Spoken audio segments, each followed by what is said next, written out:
Bien, amigos, 7 de cada 10 peruanos creen que las medidas económicas de Pedro Pablo Kuczynski van a mejorar la economía en el país.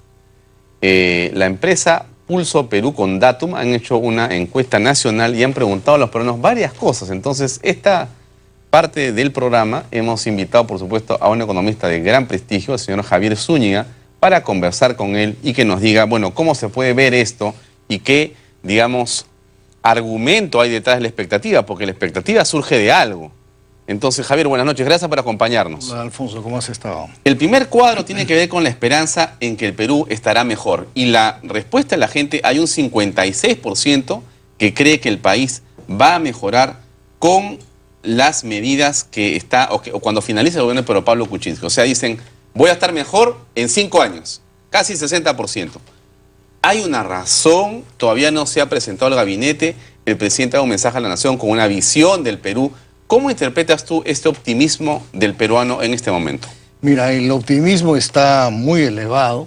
No solamente las cifras que tú tratas, sino también las del Banco Central, que hace expectativas empresariales con respecto al mes anterior. En el Banco Central los niveles de resultados están por encima del 68, casi 70%. ¿No es usual en los gobiernos anteriores? No, porque las cifras en el año pasado, en el segundo trimestre, tercer y cuarto trimestre del año pasado, las cifras estaban por debajo del 50%, es decir, que en situaciones pesimistas. Y no sé si recuerdas mucho que los inversionistas decían, en septiembre del año pasado, no invertiré hasta septiembre del próximo año, cuando vea quién es el próximo presidente de la República. Las expectativas empresariales son muy buenas. Lógicamente que el resultado de 3 meses de cómo se ve la economía es menor que dentro de 12 meses o dentro de 24 meses. La verdad es que las expectativas son altas. ¿Por qué son altas? Porque ya se conocen algunos de los pilares, ¿no?, del tema económico que van a estar dentro del rubro de facultades, no la exposición de confianza del primer ministro, pero ya en el plan de gobierno y ya recientes declaraciones del ministro Torne nos dan la sensación... Un derrotero. ¿Por dónde van a ir? Entonces los pilares son, uno, destrabar la inversión y lógicamente a tratar de que pudiera crecer más el país de niveles de 4,5% o 5%. 2, formalización. 3, el tema tributario. Entonces son temas que el ministro no va a entrar a desarrollar y lógicamente también un presupuesto que la cifra exacta no se tiene, pero es mayor a 140.000 millones de soles del año pasado y evidentemente va a tener un objetivo muy claro en salud, educación, como lo ha venido diciendo el presidente de la República. Entonces, dentro de esas expectativas, lógicamente se abre un ambiente muy interesante para que el inversionista local e inversionista extranjero pueda pensar en colocar los recursos en el país. ¿Por qué es tan importante crecer a esos ritmos de 4 o 5% o más? En América Latina y en el mundo el crecimiento es mucho menor, Javier. Estamos hablando de 2%, 1.8%. Los organismos internacionales miran este 3 punto y pico de Perú de ahora, caramba, con sorpresa, pero nosotros somos bastante inconformes y queremos un crecimiento mayor. ¿Qué cosa implica y por qué, si esto ocurre, qué beneficios tiene para el país este crecimiento? ¿Por qué puede ser tan importante? Mira, si nos comparamos con los países europeos, a nivel de cifras globales, todos los países europeos están creciendo alrededor de 0.3, 0.5%. Y nosotros este año creceremos entre 3.8, 3.9, hasta de repente 4, el presente año. O sea, con el envión Kuczynski de repente pegamos hasta 4. Sí, yo creo que hasta 4, el próximo año estaremos en niveles de 4.5 y el 2018 entre 4.5 y 5%. No creo que vamos a crecer más, no creo. Ya. No creo que vamos a crecer ese 6,5 tan lindo que crecíamos durante el gobierno del presidente Toledo y el presidente Alan García. No, pero... Bueno, el Perú es el Perú de las sorpresas también. Por supuesto. No podemos estar seguros que no. Pero en todo caso, ¿por qué puede ser tan importante ese crecimiento? Porque lógicamente que un punto de crecimiento puede reducir hasta 1,5 o 2 puntos de pobreza. Si estamos en niveles de 24%, creciendo 4 o 5%, yo creo que en el 2021 podríamos estar alrededor de 15% del nivel de pobreza. Entonces es interesante, lógicamente, tener niveles de crecimiento, uno, porque reduce pobreza, y dos, evidentemente, niveles de crecimiento de esa magnitud va a generar los 3 millones de empleo que ofrece el presidente Kuczynski en el transcurso de los 5 años, ¿no? Y ahí hay otra parte de la encuesta que señala que las personas piensan que su economía familiar, la economía de la gente que nos ve hoy por la televisión, va a mejorar, va a sufrir, digamos, una mejora concreta en este periodo de gobierno de Pedro Pablo Kuczynski. ¿Por qué piensan eso y qué, digamos, va a significar esto en términos del día a día de las personas? ¿Qué puede significar? Porque yo creo que los planteamientos de su plan, más las recientes declaraciones del propio presidente de la República, como el propio ministro de Economía, no son planteamientos de técnicos, son planteamientos coherentes. Por ejemplo, un tema que es pilar de su plan de gobierno, el tema vinculado a la previsión social, ¿no? Que va a crear una comisión que analice, ¿no?, el sistema privado de pensiones y el sistema público de pensiones para plantear un sistema, ¿no?, de previsión, ¿no?, que sea coherente y serio. Habla de una comisión de economistas locales e internacionales que en el término de un año hagan una propuesta. Otro tema, el tema de la formalización, es un tema de que cambiarían el Consejo Nacional de Competitividad para tratar de que el Perú avance en puestos, no como decline como ocurrió en el gobierno pasado, y eso va a permitir evidentemente, ¿no?, que podamos ir hacia un camino de una mayor formalización, ¿no? Planteamientos en el tema tributario coherentes, pero tampoco incoherentes lo planteado por Fuerza Popular, porque por un lado el planteamiento de PPK es del 1% en la reducción del IGB, ¿te parece a lo que podría esperar al resultado de cómo se muevan las finanzas públicas y entonces ese déficit fiscal baje, o vale la pena insistir en el tema, digamos, si nos está viendo Zavala o Tornes? ¿Qué opinas tú como economista? Mira, el 1% no tiene un efecto directo tan importante, el 3% sí tiene un efecto directo, va a hacerse uno por cada uno de los años para buscar la formalización y estar en niveles del 15%, pero tampoco me parece desechable el planteamiento de Fuerza Popular, en donde el pequeño y mediano empresario no esté pagando, ¿no?, el IGB de dinero que no ha recibido. Es el IGB justo que han dicho ellos, le llaman IGB justo, ¿no es cierto? Además, me parece que es bien injusto el IGB actualmente, porque tú tienes que estar pagando la detracción tributaria cuando no has recibido el pago del 100%. No, y si no la pagas, SUNAT te cae, te fusila. Y te embarga. Y agarra al chiquito, porque no agarra al grandazo, agarra al chiquito. Uno está con la soga al cuello. Y te embarga toda tu cuenta de detracción a una cuenta del Banco de la Nación, en donde tu dinero, o sea, te paraliza realmente, te paraliza. ¿No? Y te afecta terriblemente. Lógicamente, lo planteado por Fuerza Popular, que me parece interesante, y yo creo que debe conjugarse. El ministro Torne hoy en la mañana en declaraciones dice que él también ha pensado en lo mismo, pero primero, lógicamente, pequeños, medianos y después grandes empresas, porque todas deberían de tener ese comportamiento. Es interesante porque no debes de estar pagando un IGB de un dinero que no has recibido, ¿no? Ojalá que cambie y ojalá que la propuesta, no, para SUNAT sea una propuesta diferente. Otro tema es el tema del destrabamiento de las inversiones, ¿no? Hacer un proinversión con agencias sucursales en todo el país, ¿no? Yo creo que eliminar, ¿no?, el SNIF o hacerlo sumamente flexible, y se habla que alrededor de 30 y tantos proyectos son ni más ni menos que 18.800 millones de dólares. Es una cifra enorme. Entonces, liberalizar eso, ¿qué genera? Que se genera una expectativa muy positiva por parte del empresario pequeño, mediano y grande, y también por el empresario o el inversionista del exterior, que piensan que el Perú es una alternativa interesante. Eso genera que la expectativa, ¿no?, de familiar, la expectativa del empresario al corto plazo, mediano y largo plazo, sea una expectativa interesante por invertir en el Perú, ¿no? Y eso es lo que lleva a que las cifras de Datum y la del Banco Central muestren resultados muy favorables de expectativa. Recuerda que en economía la expectativa juega un papel preponderante, porque si hay una expectativa positiva sobre cualquier tema, pues el inversionista va a colocar sus recursos en el Perú definitivamente, ¿no? Entonces da la impresión, Javier, que la economía podría retomar, digamos, los niveles de intensidad y de crecimiento que tuvimos en los primeros años del gobierno pasado, que eran digamos, lo que dejó García, digamos, el efecto de García, un efecto positivo interesante, y que fue menguado hasta ser casi paralizado por el presidente Ollanta y su equipo de gobierno. Esto podría retomarse y podríamos salir adelante nuevamente con un crecimiento sostenido. Lo está diciendo la expectativa, por lo menos. Y lo que tú dices es algo bien importante, ¿no? Primero hay que tener expectativa, o sea, ánimo.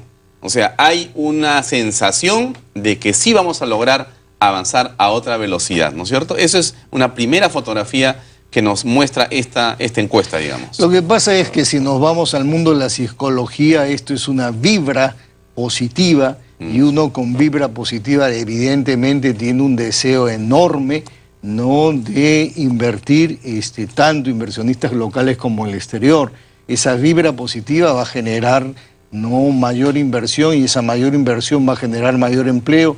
Esa mayor inversión evidentemente va a generar niveles de crecimiento mayor. No creo que por encima del 5 o ese 6,5% del pasado, pero un crecimiento entre 4,5% y 5% es espectacular. Yo creo que con este 3,8 del presente año, o 3,9 del presente año, el Perú se coloca, ¿no?, entre los países que más crecen en América Latina. Yo creo que le ganará únicamente Panamá, pero el resto de países de América Latina tiene cifras de crecimiento sumamente bajas. Chile, Colombia, México son cifras muy, muy pequeñitas, 2,3, 2,4, 2,5, un 4,02 en el acumulado del presente año y un 4,08 en el acumulado de los últimos 12 meses, nos da la sensación de poder crecer muy cerca del 4% para el presente año. El equipo fujimorista tenía como idea tomar parte del Fondo de Estabilización Fiscal para utilizarlo en obra pública, una inyección, un shock de obras públicas. Se necesita mucho en infraestructura y Pedro Pablo ha ofrecido saneamiento y ver si es posible tener agua potable para esa tercera parte de peruanos que no tiene agua potable ni desagüe. Es increíble que un país como el nuestro haya la tercera parte de hermanos peruanos que no pueden tener agua en sus casas. Y que ciudades como Cajamarca es por horas, por minutos, es increíble. Pero bueno, ese fondo de estabilización fiscal que está guardado para otras cosas y que en el plan fujimorista era tomarlo para meterlo a la inversión del shock de infraestructura, ¿tiene sentido a estas alturas? ¿Cómo ves la situación tú? Yo creo que ha sido creado y está para posiciones diferentes. Es una salvaguarda, es un seguro, sí, es una garantía. Sí, para situaciones de emergencia, para terremotos como el que acaba de ocurrir. Lamentablemente en la zona de Chivay. Por supuesto, en el departamento de Arequipa. Entonces, tiene un concepto diferente. Este gobierno no pareciera que no lo va a utilizar y que va a correr por un camino diferente. Y el camino que va a correr el presente gobierno es impulsar por inversión, cambiar el sentido de proinversión, ubicarla en todo el país para que de esa manera pueda lograr que los programas de inversión de los gobiernos locales, de los gobiernos regionales y de los inversionistas extranjeros pueda ir hacia adelante. Vamos a mostrar los cuadros. A ver, quisiera ver el primer cuadro al que nos referimos. Ese es el cuadro de esperanza en que el Perú estará mejor. Mira, ahí tenemos es el color celeste, 56%, hay mucha esperanza. Si no lo veo bien, acá está mejor. A ver, efectivamente, mucha esperanza, 56%, poca esperanza, 36%, ninguna esperanza, 5%, no sabe 4%. Pero hay, entonces, mucha esperanza en el sur. En general tiene 56% como una cifra final de gente que sí tiene, digamos, una idea que las cosas van a mejorar. El siguiente cuadro, por favor, es la perspectiva sobre la economía familiar. A ver si nos ponen ese segundo cuadro de la economía familiar, que es bien interesante también verlo.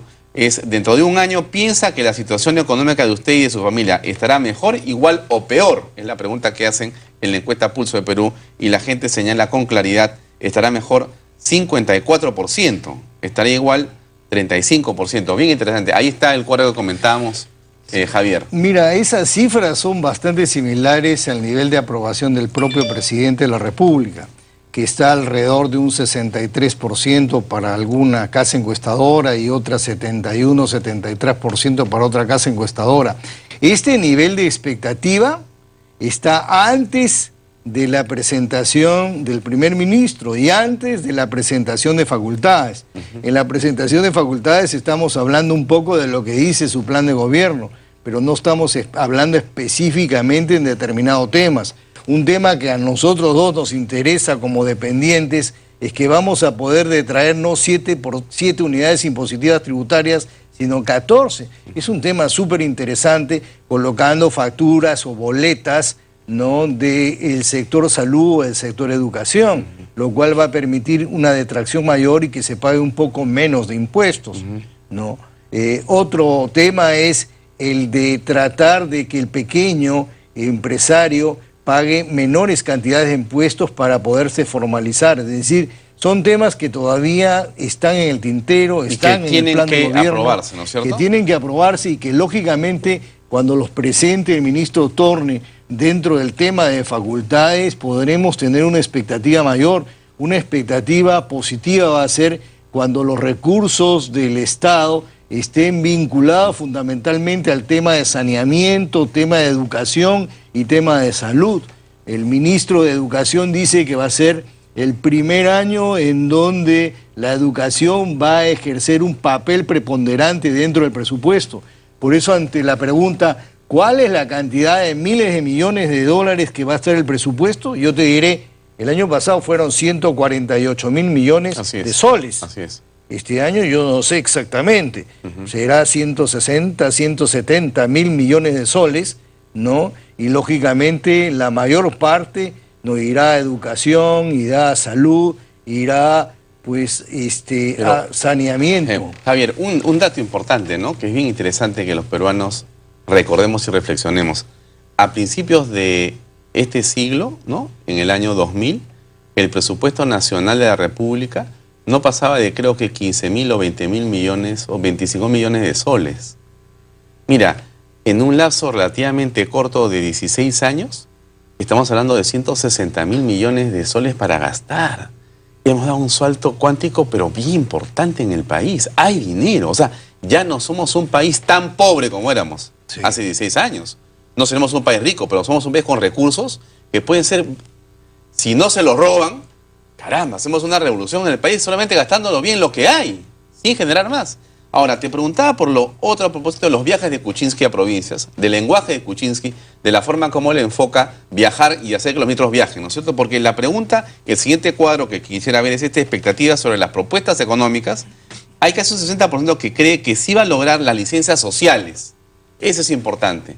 59% cree que Pedro Pablo Kuczynski va a lograr obtener licencia social para los proyectos mineros, energéticos y de petróleo. O sea, hay una sensación de que se puede vencer la oposición de ciertas poblaciones para finalmente ejecutar esos proyectos. ¿Cómo ves esto?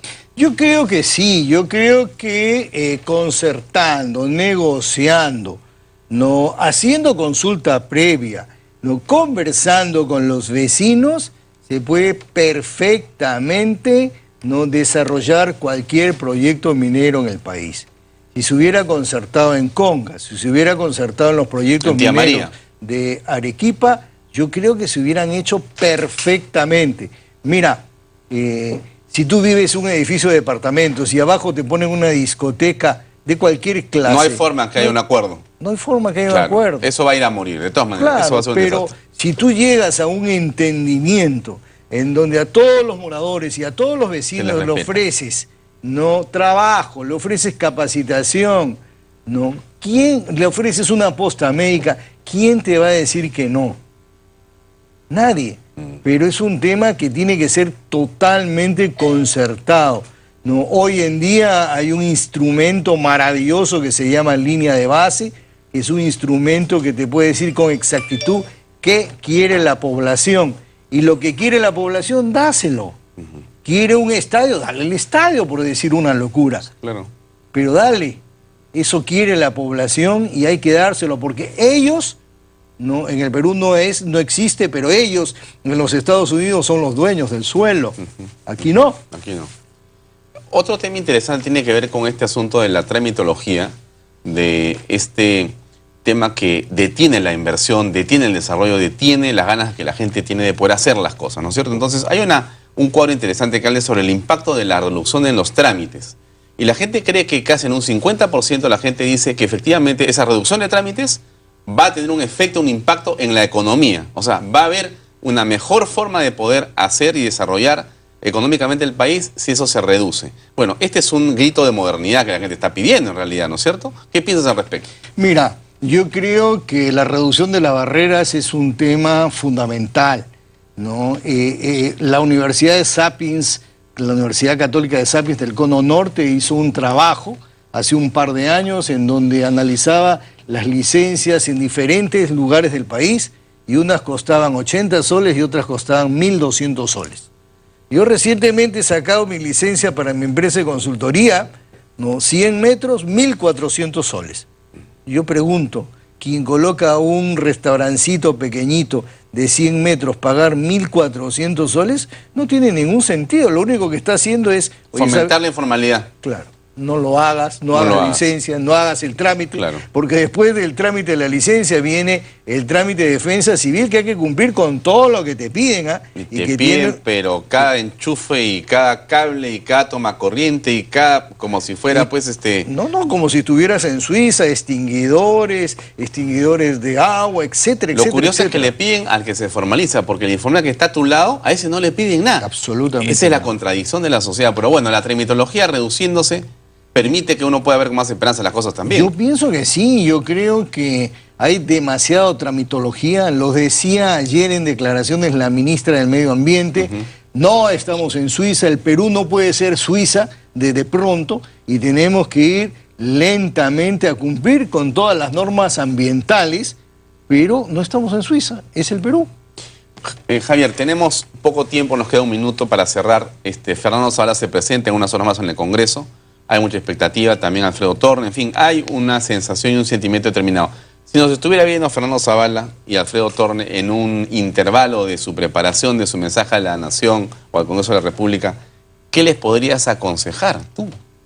Bueno, desde el punto de vista económico, yo creo que trabajar intensamente la reducción de barreras para la inversión, la formalización de los pequeños y medianos empresarios, no tocaría por lo pronto el tema de un paquete tributario, yo lo dejaría para presentarlo el próximo año, analizarlo con mayor profundidad. No me deja de disgustar el hecho de la propuesta de Fuerza Popular de pagar el IGB cuando uno recibe, como se denomina. Entonces son temas que yo creo que podrían esperarse, y de esa manera presentar una propuesta. Me parece que falta un poco en el planteamiento trabajar cómo hacer para crecer cerca del 5% en el transcurso de los 5 años de gobierno, que por el momento no he escuchado. ¿Tú ves optimismo, ves con optimismo esta presentación de Zavala frente al Congreso o tienes temores de que algo pueda pasar y ir mal? Yo creo que Fuerza Popular tiene que cambiar. Ya perdió y tiene que pensar en que tiene que coadyuvar que este equipo de técnicos, porque es un equipo muy afiatado de técnicos, no puedan llevar adelante el país. Ya perdió y ahora simplemente hay que ayudar si es que está pensando en el 2021. Si no está pensando en el 2021, mortificará permanentemente, pero eso creo que en economía no existe. Tienen que ponerse de acuerdo sí o sí. Muy bien, gracias. Muy amable por tu presencia esta noche. Bien, amigos, ese es el programa del día de hoy de Redes y Poder. Gracias por acompañarnos. Nos vemos mañana con otras interesantes entrevistas sobre los temas políticos y esta presentación del Congreso de Fernando Zavala. Nos vemos mañana a las 8 en punto en una nueva edición de Redes y Poder. Gracias por acompañarnos y muy buenas noches.